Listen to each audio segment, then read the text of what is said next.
Chapter 1. Peter breaks through. All children, except one, grow up. They soon know that they will grow up, and the way Wendy knew was this. One day, when she was 2 years old, she was playing in a garden, and she plucked another flower and ran with it to her mother. I suppose she must have looked rather delightful, for Mrs. Darling put her hand to her heart and cried, "Oh, why can't you remain like this forever?" This was all that passed between them on the subject, but henceforth Wendy knew that she must grow up. You always know after you are 2. 2 is the beginning of the end.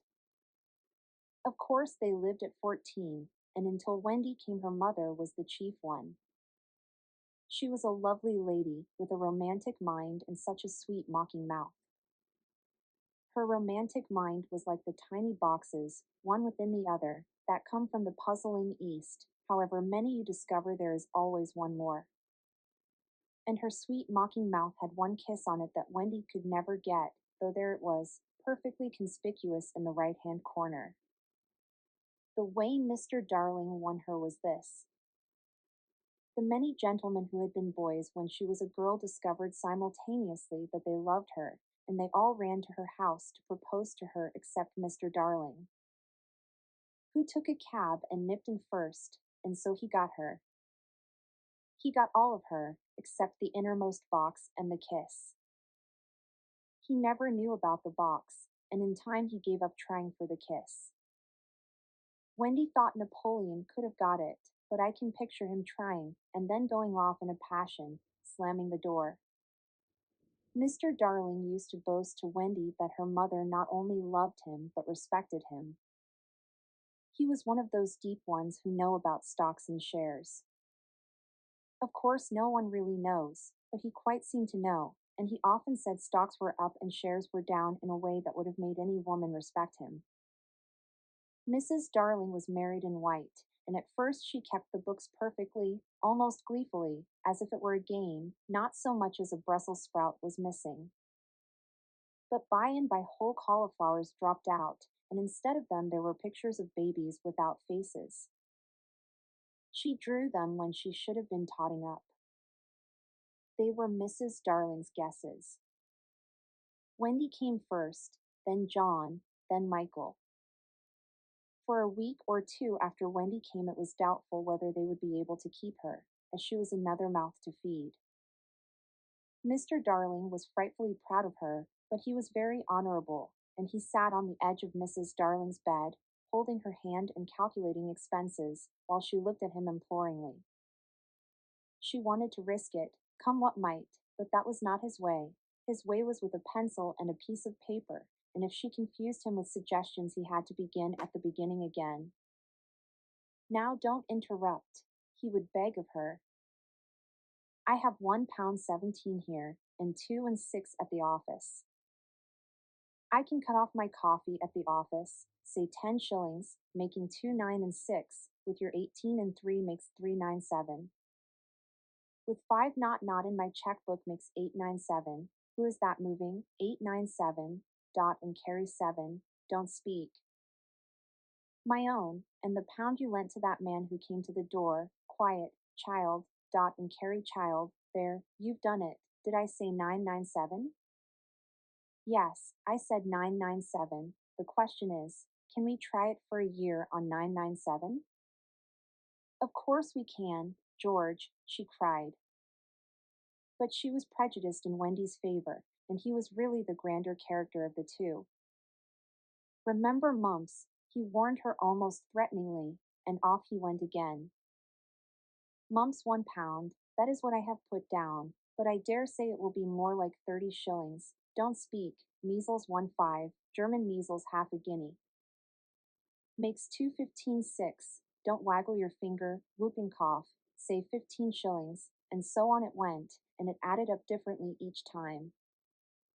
But at last Wendy just got through, with mumps reduced to 12.6, and the 2 kinds of measles treated as one. There was the same excitement over John, and Michael had even a narrower squeak.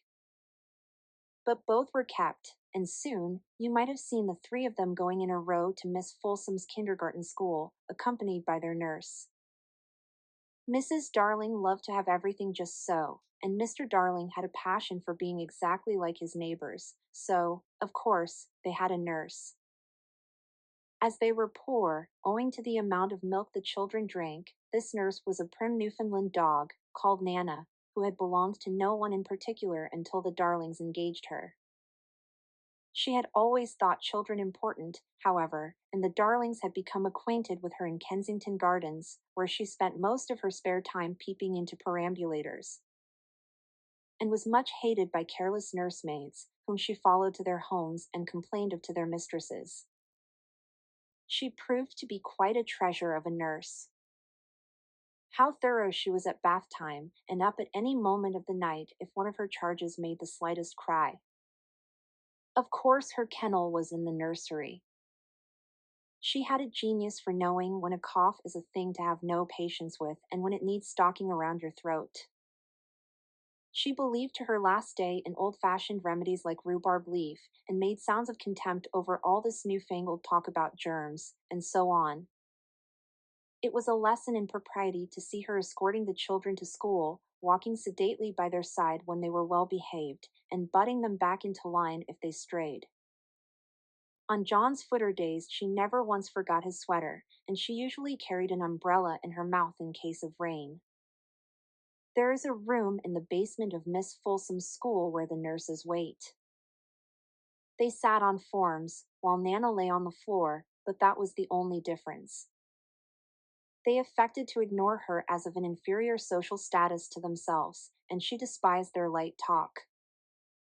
She resented visits to the nursery from Mrs. Darling's friends, but if they did come, she first whipped off Michael's pinafore and put him into the one with blue braiding, and smoothed out Wendy and made a dash at John's hair. No nursery could possibly have been conducted more correctly, and Mr. Darling knew it, yet he sometimes wondered uneasily whether the neighbors talked. He had his position in the city to consider.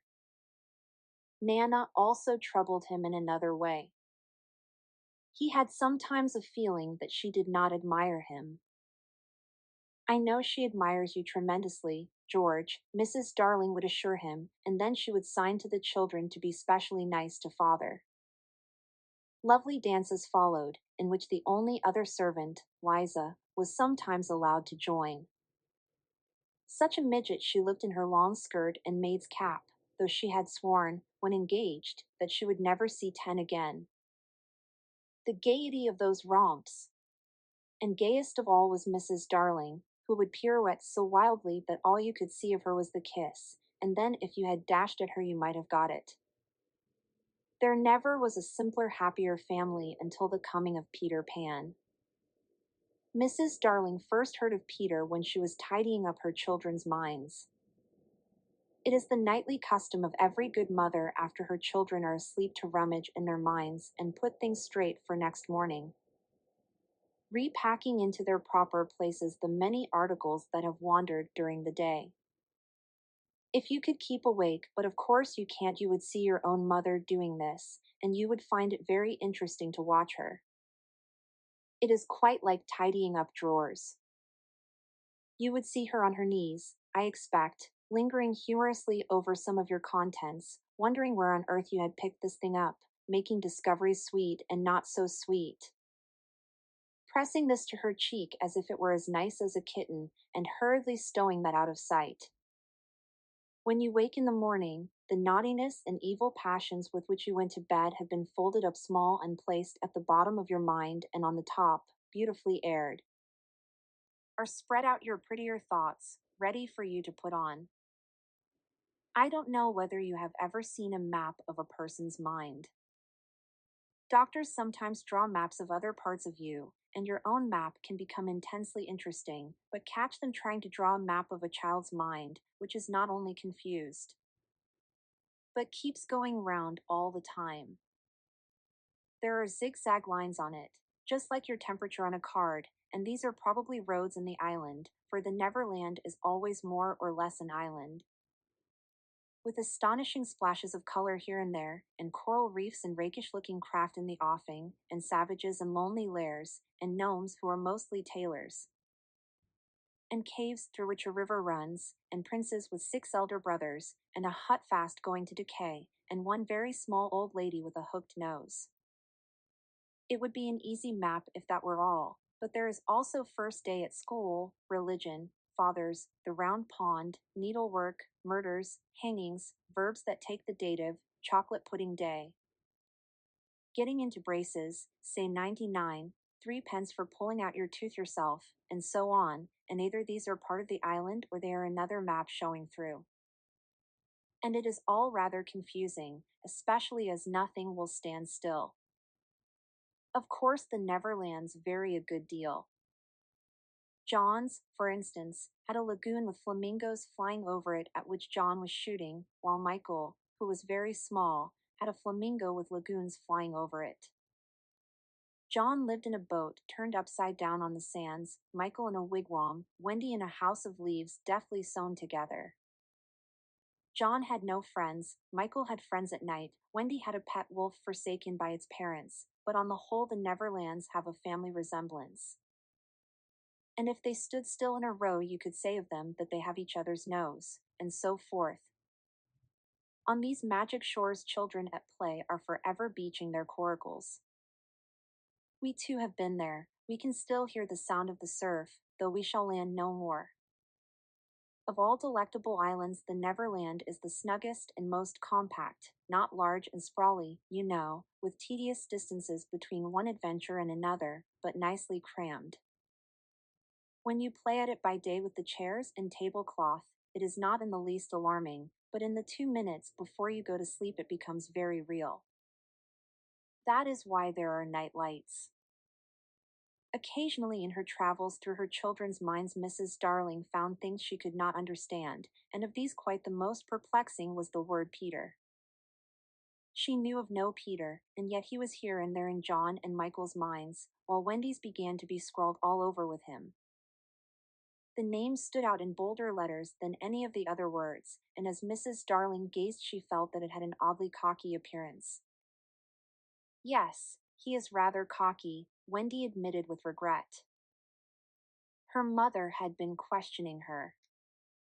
But who is he, my pet? He is Peter Pan, you know, mother. At first Mrs. Darling did not know, but after thinking back into her childhood she just remembered a Peter Pan who was said to live with the fairies. There were odd stories about him, as that when children died he went part of the way with them, so that they should not be frightened. She had believed in him at the time, but now that she was married and full of sense she quite doubted whether there was any such person. Besides, she said to Wendy, he would be grown up by this time. Oh no, he isn't grown up, Wendy assured her confidently, and he is just my size. She meant that he was her size in both mind and body. She didn't know how she knew, she just knew it. Mrs. Darling consulted Mr. Darling, but he smiled pooh-pooh. Mark my words, he said, it is some nonsense Nana has been putting into their heads, just the sort of idea a dog would have. Leave it alone, and it will blow over. But it would not blow over, and soon the troublesome boy gave Mrs. Darling quite a shock. Children have the strangest adventures without being troubled by them. For instance, they may remember to mention, a week after the event happened, that when they were in the wood they had met their dead father and had a game with him. It was in this casual way that Wendy one morning made a disquieting revelation. Some leaves of a tree had been found on the nursery floor, which certainly were not there when the children went to bed, and Mrs. Darling was puzzling over them when Wendy said with a tolerant smile, I do believe it is that Peter again. Whatever do you mean, Wendy? It is so naughty of him not to wipe his feet, Wendy said, sighing. She was a tidy child. She explained in quite a matter-of-fact way that she thought Peter sometimes came to the nursery in the night and sat on the foot of her bed and played on his pipes to her. Unfortunately, she never woke, so she didn't know how she knew, she just knew. What nonsense you talk, Precious. No one can get into the house without knocking. I think he comes in by the window, she said. My love, it is 3 floors up. Were not the leaves at the foot of the window, Mother? It was quite true. The leaves had been found very near the window. Mrs. Darling did not know what to think, for it all seemed so natural to Wendy that you could not dismiss it by saying she had been dreaming. My child, the mother cried, why did you not tell me of this before? I forgot, said Wendy lightly. She was in a hurry to get her breakfast. Oh, surely she must have been dreaming. But, on the other hand, there were the leaves. Mrs. Darling examined them very carefully. They were skeleton leaves, but she was sure they did not come from any tree that grew in England. She crawled about the floor, peering at it with a candle for marks of a strange foot. She rattled the poker up the chimney and tapped the walls. She let down a tape from the window to the pavement, and it was a sheer drop of 30 feet, without so much as a spout to climb up by. Certainly Wendy had been dreaming. But Wendy had not been dreaming, as the very next night showed, the night on which the extraordinary adventures of these children may be said to have begun. On the night we speak of, all the children were once more in bed. It happened to be Nana's evening off, and Mrs. Darling had bathed them and sung to them till one by one they had let go her hand and slid away into the land of sleep. All were looking so safe and cozy that she smiled at her fears now and sat down tranquilly by the fire to sew. It was something for Michael, who on his birthday was getting into shirts. The fire was warm, however, and the nursery dimly lit by 3 night lights, and presently the sewing lay on Mrs. Darling's lap. Then her head nodded, oh, so gracefully. She was asleep. Look at the 4 of them, Wendy and Michael over there, John here, and Mrs. Darling by the fire. There should have been a 4th night light. While she slept she had a dream. She dreamt that the Neverland had come too near and that a strange boy had broken through from it. He did not alarm her, for she thought she had seen him before in the faces of many women who have no children. Perhaps he is to be found in the faces of some mothers also. But in her dream he had rent the film that obscures the Neverland, and she saw Wendy and John and Michael peeping through the gap. The dream by itself would have been a trifle, but while she was dreaming the window of the nursery blew open, and a boy did drop on the floor. He was accompanied by a strange light, no bigger than your fist, which darted about the room like a living thing, and I think it must have been this light that wakened Mrs. Darling. She started up with a cry, and saw the boy, and somehow she knew at once that he was Peter Pan. If you or I or Wendy had been there, we should have seen that he was very like Mrs. Darling's kiss. He was a lovely boy, clad in skeleton leaves and the juices that ooze out of trees, but the most entrancing thing about him was that he had all his first teeth. When he saw she was a grown-up, he gnashed the little pearls at her,